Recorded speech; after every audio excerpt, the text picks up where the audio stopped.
Assalamualaikum warahmatullahi wabarakatuh. Waalaikumsalam warahmatullahi wabarakatuh.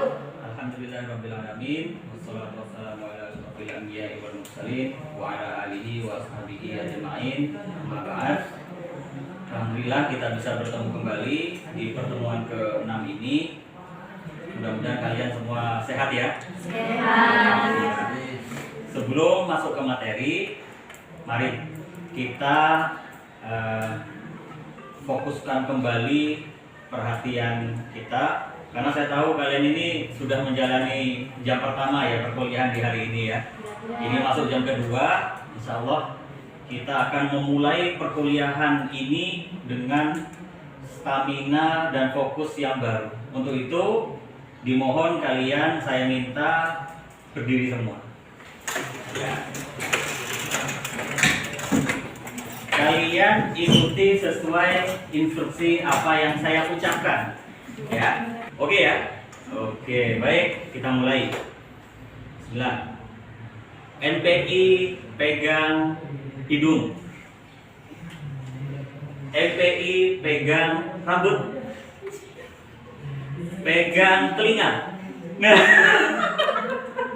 berarti masih belum fokus ini ya, masih ada beberapa kalian yang belum fokus ini ya. Ini pentingnya kegiatan ini ya.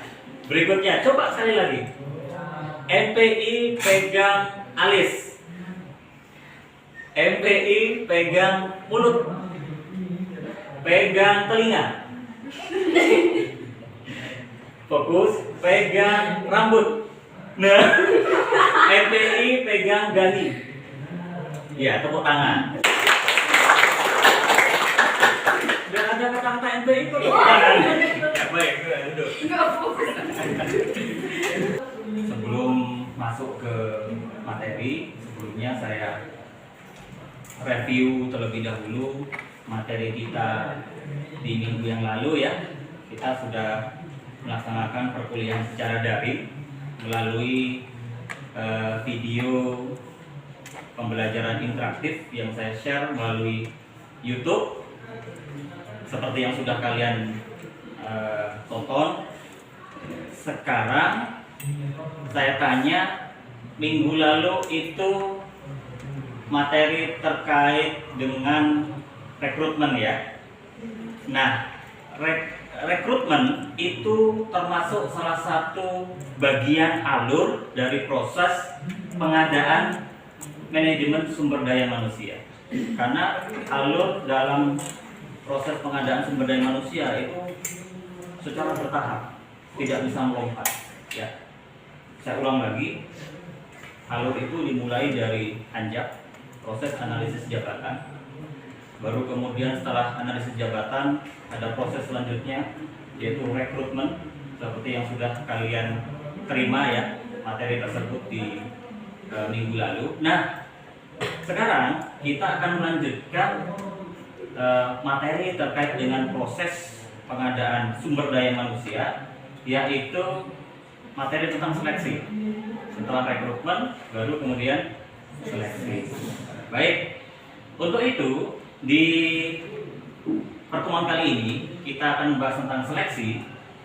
Tujuan pembelajaran hari ini terkait dengan mahasiswa mampu memahami pengertian seleksi, mahasiswa mampu membedakan instrumen-instrumen seleksi, kemudian mahasiswa mampu menganalisis jenis-jenis seleksi yang ada, terakhir mahasiswa mampu menganalisis sistem seleksi yang efektif. Ya baik, kita sekarang mulai masuk ke materi kita yang pertama terkait dengan pengertian seleksi ya. Seleksi seperti yang ada di slide adalah proses identifikasi dan pemilihan orang-orang dari sekelompok pelamar yang paling cocok dan yang paling memenuhi syarat untuk jabatan atau posisi tertentu ya. Ini beda, seleksi ini beda dengan materi sebelumnya, yaitu apa? Rekrutmen. Kalau rekrutmen materi sebelumnya itu adalah proses mengumumkan kepada khalayak, kepada publik bahwasanya institusi ini membutuhkan sumber daya manusia yang syaratnya ini. Nah, seleksi ini adalah proses filterisasi, ya, memilih mana yang paling cocok, mana yang memenuhi syarat. Karena seleksi ini bukan atas dasar ini yang saya inginkan, tapi ini yang saya butuhkan. Nah, berikutnya terkait dengan instrumen seleksi.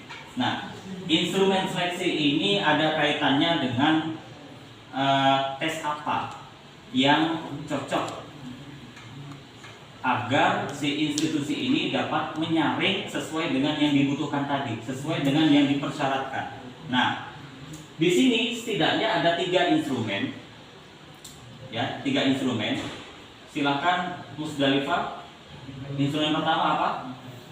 Instrumen tes tulis. Iya. Apa itu contohnya?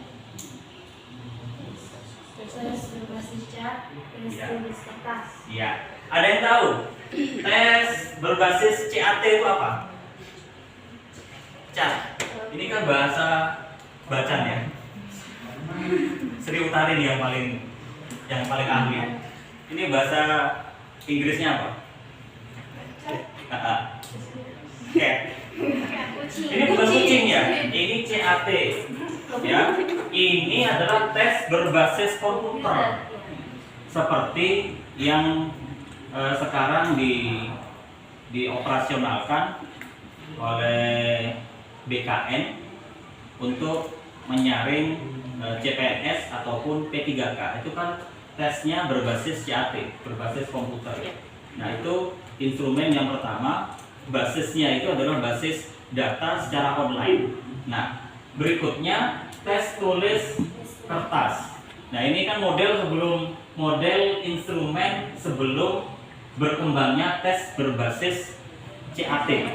Jadi kalau dulu itu kalau ada tes CPNS, tes masuk pegawai swasta, itu tesnya pakai kertas, ya. Sehingga objektivitasnya ya itu diragukan ya. Beda kalau tes berbasis CAT, ya. Setelah kalian menyelesaikan tes pertanyaan jawaban, itu hasilnya sudah terekam dalam sistem. Berikutnya instrumen tes kemampuan. Ya, contohnya lembar checklist ya. Kemampuan ini terkait dengan bakat dan minat. Oleh karena itu, terkait dengan pengembangan bakat dan minat ini untuk memaksimalkan kelulusan kita dalam proses seleksi, itu betul-betul harus dimaksimalkan, dikembangkan sejak dini. Ya. Oleh karena itu, ada penelitian saya yang terkait dengan manajemen pengembangan bakat dan minat yang saya laksanakan beserta tim dosen-dosen MPI. Itu dilaksanakan di MAN 1 Tidore. Itu terkait dengan manajemen pengembangan bakat dan minat. Bahwasanya di penelitian tersebut dihasilkan bahwasanya kemampuan individu dalam mengembangkan bakat dan minatnya itu amat sangat berpengaruh pada manajemen sekolahnya, ya, dalam memoles, memanage bakat dan minat siswa-siswanya. Berikutnya terkait dengan jenis seleksi. Seleksi itu ada 2 ya, ada sistem gugur, ada sistem kompensasi. Coba Fitri Aryani yang keras, apa itu sistem seleksi gugur? Peserta mengikuti tahap seleksi 1 secara berjenjang. Jika tidak lulus pada satu tahap, peserta dinyatakan gugur. Ya, ada yang tahu contoh secara real penerapan sistem gugur ini? Ya, coba. Seperti pada sistem seleksi masuk polisi, itu pasti pada saat tes kesehatan kalau dia gagal pasti pada tes selanjutnya juga dia tidak bisa lanjut. Oh, bagus. Ya, ini salah satu contoh real ya, fakta di ketika masuk tes kepolisian seperti itu ya. Ada banyak contoh terkait dengan sistem gugur ini. Pokoknya kalau satu tes tidak terpenuhi, tes berikutnya itu dia tidak berhak untuk mengikuti. Contoh ya, contoh. Ketika ada tes yang mempersyaratkan yang pertama itu adalah tahap tes administrasi. Ketika di tes administrasi kamu itu tidak ada salah satu poin yang tidak memenuhi syarat, maka kamu otomatis akan gugur dan tidak berhak untuk melanjutkan ke tes-tes berikutnya. Kita akan membentuk grup, ya, kita akan membentuk grup kelompok dan setiap kelompok nanti akan mendiskusikan video yang akan saya tampilkan. Ya, nanti ada video, kalian lihat videonya, cermati, kemudian masing-masing kelompok nanti mendiskusikan dan nanti akan presentasikan di depan kelompok yang lain apa hasil analisismu terkait dengan video yang terkait dengan sistem dan proses seleksi. Ya, coba perlihat. Nah, perlihatkan video, ini sudah ada video. Silakan dianalisis, diperhatikan. Baik ya, kita mulai. Saya persilahkan terlebih dahulu kelompok 1 untuk mempresentasikan hasil diskusinya. Silakan. Siapa yang akan maju? Mauda, silakan Mauda. Yang keras ya. Baik, terima kasih Pak atas kesempatannya.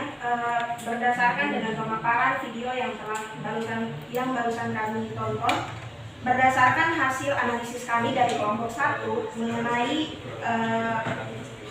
video tersebut, di dalamnya itu menggunakan 2 instrumen, yaitu yang pertama menggunakan instrumen checklist dan yang kedua adalah menggunakan instrumen lista.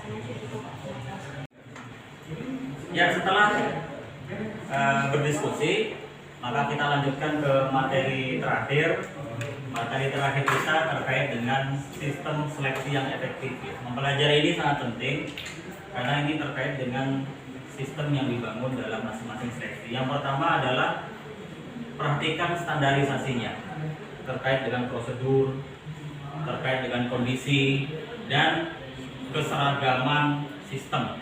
Mulai dari instrumen, ya, jangan ada yang namanya peserta seleksi yang mendapatkan instrumen yang berbeda. Nah, itu ya contohnya ya. Berikutnya adalah objektivitas. Jawaban sama, kemudian nilainya pun sama, soalnya pun sama, dan harus toleran. Karena apa? Karena kalau yang menyeleksi ini tidak toleran, pasti nanti ada primordialisme ya, membanggakan suku, mengedepankan suku tertentu, mengedepankan kerabat ya, sehingga menjadi tidak toleran. Begitu ya. Jadi harus toleran juga dalam sistem seleksi ini. Apapun agamanya, ya, mentang-mentang yang menyelenggarakan seleksi itu pimpinannya beragama Islam, lalu yang agama lain tidak berkesempatan untuk masuk ke institusi tersebut ya. Padahal institusi ini adalah institusi umum ya. Ada tugas individu yang kalian harus selesaikan tadi tugas kelompok ada, sekarang tugas individu. Ya, silakan nanti dikerjakan tugas individu ini di kertas dan di tempat tinggal masing-masing sesuai dengan soal ini. Baik, nanti dikerjakan, dikumpulkan di minggu berikutnya. Nah,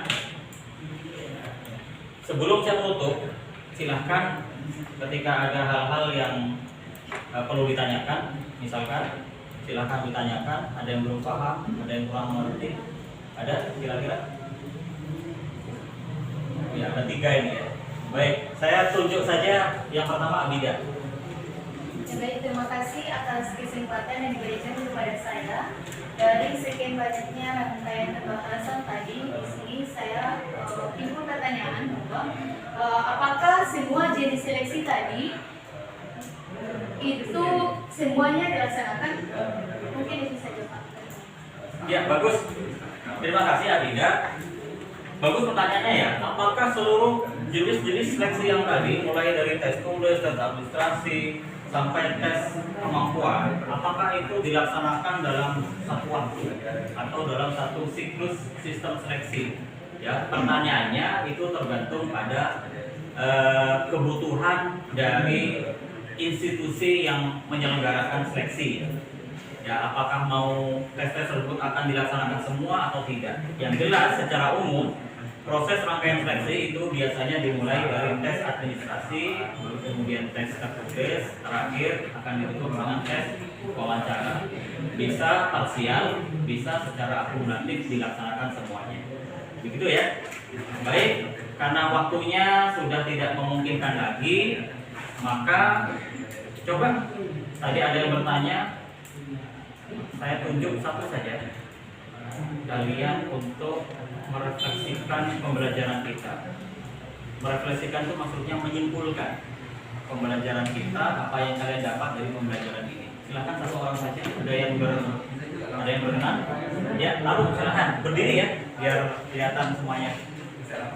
Baik, terima kasih atas kesempatannya. Langsung saja kesimpulan yang dapat kita ambil dalam pembelajaran hari ini bagaimana tentu saja mengenai seleksi itu ada beberapa poin. Yang pertama ada pengertian seleksi, kedua instrumen seleksi, ketiga jenis seleksi, dan sistem seleksi yang efektif. Mungkin itu saja Pak, saya kembalikan.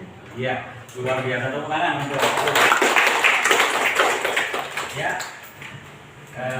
Dengan berakhirnya materi ini di pertemuan ke-6, maka insya Allah kita akan bertemu lagi ya di pertemuan ke-7 minggu depan. Insya Allah minggu depan sekilas saya akan mereview sedikit materi apa yang akan kita pelajari minggu depan. Kita setelah materi seleksi ini akan mempelajari materi terkait dengan orientasi dan penempatan sumber daya manusia. Tentu saja ini adalah proses terakhir dari seluruh tahapan-tahapan pengadaan sumber daya manusia. Insya Allah kita akan mempelajari lebih mendalam terkait dengan orientasi dan penempatan SDM yang ini sangat penting untuk diketahui karena dia sekali lagi ini kembali kepada tujuan mengadakan SDM. Demikian proses perkuliahan kita pada hari ini, mudah-mudahan menjadi tambahan ilmu pengetahuan dan barokah untuk kita semua. Kita tutup dengan membaca hamdalah. Alhamdulillahirabbil alamin. Wallahu a'lam bishawab. Terima kasih. Assalamualaikum warahmatullahi wabarakatuh. Waalaikumsalam